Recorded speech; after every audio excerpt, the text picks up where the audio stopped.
Okay, just a quick one to bring us up to everything we need to see with fault loop impedance.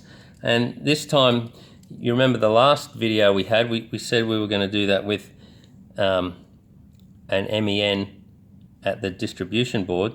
This one we're going to do it with no MEN at the distribution board. Alright, so it's largely the same thing. You can see the layout's exactly the same.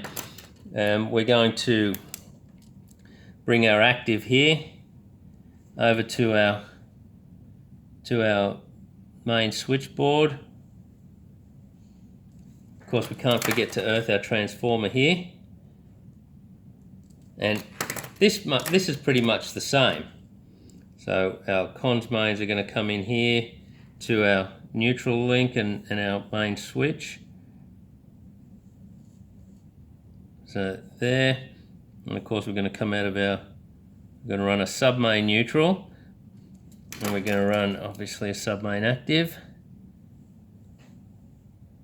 Now the difference here is we're going to run a sub-main earth. Alright, so we're going to have to earth that. So that's the same, MENs, you always need an MEN at the main switchboard. But this one, we're going to run a sub-main earth to there, and then we're going to run the final sub-circuit earth to the frame of the machine like we normally would. Alright, so this is just going to change a little bit what the fault loop looks like, just a little bit.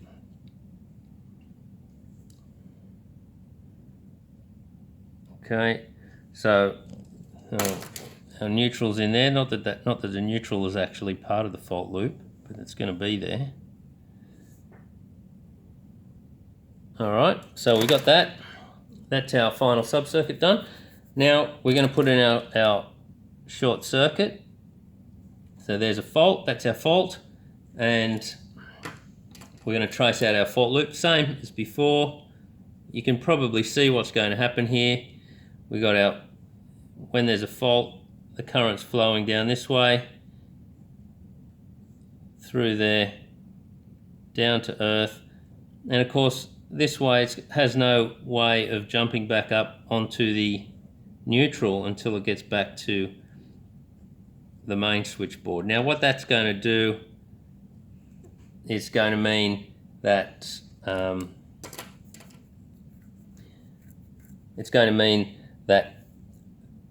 since the fault current is in this cable instead of this one, chances are this cable is going to be smaller than this one, so it's going to have more resistance, and so that's going to obviously affect the value of the fault loop, or the fault loop impedance, and how you know what size cable you need to use. There's some of you will already know this, hopefully you'll learn it. If you go to table 5.1, and when we don't earth this, the earth and the state go together. So there's no, sorry, the MEN and the state go together. So there's no earth, we're not earthing this bar here, or there's no stake, and there's no MEN link. Now, in the next video, I'll show you why that is, but there we go, for earth size. And say, most of you already know this, if this was a 4mm cable here, this would only be a 2.5mm earth, and you know, the earth, as the cable gets bigger, the earth cable gets bigger too, but not at the same rate.